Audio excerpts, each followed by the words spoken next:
Stamford university, ক্যালিফোর্নিয়ার Stamford ইউনিভার্সিটির একজন প্রফেসর ফ্রেডরিক লাস্কিন, ওনার একটা আর্টিকেল আমি পড়েছি। ওখানে উনি গবেষণা চালিয়েছেন, অনেক মানুষের মধ্যে গবেষণা চালিয়ে দেখেছেন যে যারা অন্যরা ক্ষমা করতে পারে না এদের রোগবালাই বেশি, কষ্ট বেশি, আর যারা সহজে ক্ষমা করে দেয় এরা সবসময় শান্তিতে থাকে।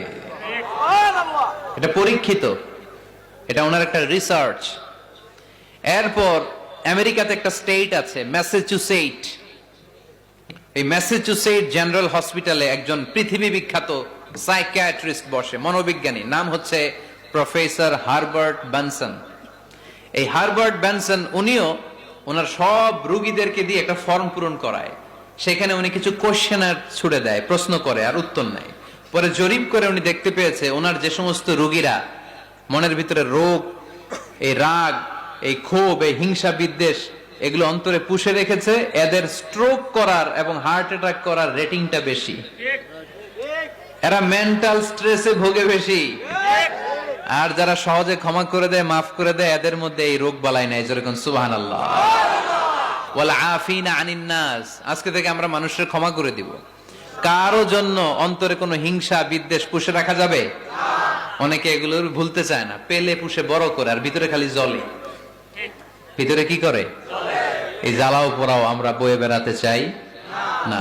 মুসনাদে আহমদ ইবনে হাম্বলের হাদিস, চমৎকার একটা ঘটনা, কানগুলো খরগোশের কানের মতো খাড়া করে শোনেন। আল্লাহ রাসূল সাল্লাল্লাহু আলাইহি ওয়াসাল্লাম কোন একটা মজলিসে একজন আনসারী সাহাবীর ব্যাপারে ঘোষণা দিল, বলল এখন যে সাহাবী এসে বসবে সে সাহাবী জান্নাতি। আনসারী সাহাবী এসে বসলো, সবাই তো অবাক, আমাদের কারো ব্যাপারে বিশ্বনবী এই কথা বলল না, এই আনসারী সাহাবী জান্নাতি। আবার কয়েকদিন পরে আরেকটা মজলিসে বিশ্বনবী আবার ঘোষণা দিলেন, এই মুহূর্তে এমন একজন সাহাবী এসে এইখানে বসবে, এই সাহাবীটা জান্নাতি। সবাই খেয়াল করে দেখলো, আগের মজলিসে যেই লোকটাকে বিশ্বনবী জান্নাতি বলে ঘোষণা দিয়েছে, আজকেও ওই সাহাবী এসে ওই জায়গায় বসেছে। তৃতীয় দিন আবার বিশ্বনবী বললেন, এখন একজন সাহাবী এখানে এসে বসবে, সে জান্নাতি। সবাই খেয়াল করে দেখলো, ওই সাহাবীটাই আবার এসে বসেছে। সবাই অবাক, কি আজীব, কি আছে এই সাহাবীর মধ্যে, যে সাহাবীর ব্যাপারে খুব বিশ্বনবী তিনবার ঘোষণা দিলেন যে সে জান্নাতি। সবচেয়ে বেশি অবাক হয়েছিলেন সাইয়েদনা আব্দুল্লাহ ইবনে আমর ইবনে আস। মনে মনে ভাবলেন, এটা তো চারটেখানে কোনো কথা না, বিশ্বনবীর অ্যানাউন্সমেন্ট। দুনিয়ার বুকে বিশ্বনবী তিনবার এই আনসারী সাহাবীকে জান্নাতি বলে ঘোষণা দিয়েছে, নিশ্চয়ই এই সাহাবীর এমন বিশেষ কোন আমল আছে, এমন বিশেষত্ব আছে যেটা আমাদের মধ্যে নাই। যেমন করেই হোক এই সাহাবীর ভেতরের সব খবর আমার জানতে হবে। সাইয়েদনা আব্দুল্লাহ ইবনে আমর ইবনে আস একবার পরিকল্পনা করে ওই সাহাবীর বাড়িতে চলে গেলেন, যে বললেন, ভাই আমার আব্বার সাথে কয়েকদিন ধরে ঝগড়া, আমার ঘরে থাকতে মন চাচ্ছে না, তোমার বাসায় মেহমান হয়ে এসেছি, যদি তুমি অনুমতি দাও তোমার বাড়িতে 3 দিন মেহমান হয়ে আমি থাকতে চাই। কয়দিন? শুনতেছেন? বুঝতেছেন? কষ্ট হচ্ছে না তো? ওই আনসারী সাহাবী বলে, আহলান ওয়া সাহলান, খুশ আমদেদ, এ আমার সৌভাগ্য, আমার মেহমান হয়ে আপনি থাকবেন, আসেন আমার ঘরে থাকেন, এই ঘরে আমি থাকি, আর এই ঘরটা মেহমান হিসেবে আপনারে দিয়ে দিলাম, থাকেন। এবার আব্দুল্লাহ ইবনে আমর ইবনে আস খুব ভালোভাবে ফলো করতে লাগলেন, কখন এই আনসারী সাহাবী কি করে। 1 দিন, 2 দিন, 3 দিন পর্যন্ত ফলো করার পরে সাইয়েদনা আব্দুল্লাহ ইবনে আমর ইবনে আস এমন কোন বিশেষ আমল এই সাহাবীর মধ্যে খুঁজে পায় নাই। 3 দিন গভীরভাবে পর্যবেক্ষণ, অবজারভেশনের পরে বিশেষ কোনো আমল ওনার চোখে পড়ে নাই। এবার 3 দিন পরে তো চলে যাবার পালা, ঠিক কিনা? এবার তিনি সোজা সাপটা আনসারী সাহাবীর কাছে যে ভিতরের কথা খুলে বলে ফেললেন, বললেন, ও ভাই, আসলে আমার বাবার সাথে এমন বড় কোনো ঝগড়া আমার হয় নাই যে কারণে বাড়ি থেকে বের হয়ে তোমার মেহমান আমার হওয়া লাগবে, আমি বিশেষ এক উদ্দেশ্যে এসেছি। কি উদ্দেশ্য?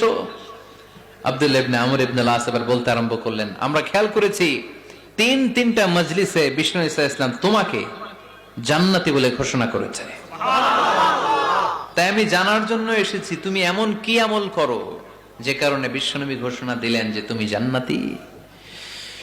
কি এমন বিশেষ আমল আছে তোমার, আমার একটু বলো, আমি ওই আমল করে জান্নাতি হতে চাই। আল্লাহু আকবার।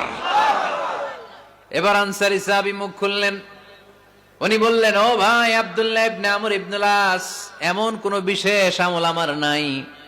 হালাল পন্থায় রুজি করি, ব্যবসা করি, নামাজের সময় নামাজ পড়ি, রাতে এসে ঘুমিয়ে যাই, ফজরের আগ দিয়ে উঠে তাহাজ্জুদ করি, সময় মতো জিকির আজকার করি, কোরআন তেলাওয়াত করি, কিছু দান সদকা করি।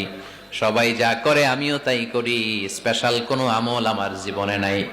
তবে আব্দুল্লাহ ইবনে আমর ইবনে আস, শুনে রাখো, একটা কাজ আমি প্রতি রাতে করি, হয়তোবা এ কারণেও বিশ্বনবী আমার ব্যাপারে এমন ঘোষণা দিতে পারে।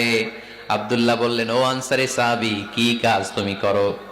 এবার আনসারী সাহাবী বলতে লাগলেন, প্রতি রাতে যখন আমি আমার বিছানায় ঘুমোতে যাই, আমি কারো ব্যাপারে কোনো রাগ, কোনো হিংসা, কোনো ক্ষোভ অন্তর নিয়ে ঘুমাতে যাই না। ওই দিন যার সাথে যা হয়েছে সবাই রে মাফ করে দিয়ে মিটমাট করে একটা প্রশান্ত অন্তর নিয়ে আমি বিছানায় ঘুমাতে যাই। ওই দিনে কেউ আমার গালি দিছে, কেউ আমার বকা দিছে, কেউ আমার বিরুদ্ধে মিছিল করছে, উল্টা পাল্টা যে যাই করুক না কেন, আমি কিচ্ছু মনে রাখি না। আওবি ইলা ফিরাশি, আমি এমন ভাবে আমার বিছানায় যাই, ওয়ালাইসা ফি কলবি হিকদুন আলা আহাদ, এমন অবস্থায় আমি শুয়ে পড়ি যে আমার হৃদয়ে কারো ব্যাপারে, আমার হৃদয়ে কোনো ক্ষোভ নাই, কোনো হিংসা নাই, কোনো অহংকার নাই, সব রাগ ক্ষোভ ভুলে গিয়ে সবাইকে ক্ষমা করে দিয়ে আমি বিছানায় ঘুমাতে যাই। এজন্য বিশ্বনবী এই সাহাবীকে তিনটা মজলিসের ভরা মজলিসের মধ্যে জান্নাতি বলে ঘোষণা করেছে। এই হাদিস থেকে শিক্ষা হলো, আমরাও যদি প্রতি রাতে বিছানায় ঘুমোতে যাওয়ার আগে সবাই রে মাফ করে দিয়ে মনের যত ক্ষোভ জ্বালা যন্ত্রণা আছে সব ভুলে যে বিছানায় ঘুমাতে পারি, এই সাহাবীর মতো আমাদেরকেও জান্নাতি হিসেবে কবুল করবে কে? পারবেন আজকে থেকে? বিছানায় যাওয়ার আগে কি করবেন? আজকে সবাই রে মাফ করে দিব। যে আমার উপর জুলুম করছে ওই বিচার আল্লাহ করবে। কে কি বললো ওটা দেখার দরকার নাই। কারো ব্যাপারে কোনো ক্ষোভ, কোন তিক্ত অভিজ্ঞতা, জ্বালা যন্ত্রণা অন্তরে রাখবেন? রাখলে লাভ না লস? এটা আরো জ্বালা দিবে আমারে, এটা আরো ভেতর থেকে কষ্ট দিবে। It will burn me inside, ভিতরে জ্বালিয়ে পুড়িয়ে শেষ করে দিবে। এগুলো বয়ে বেড়াতে চাই না আমি, আমি সব মাফ করে দিতে চাই। চিল্লায় বলো ঠিক কিনা?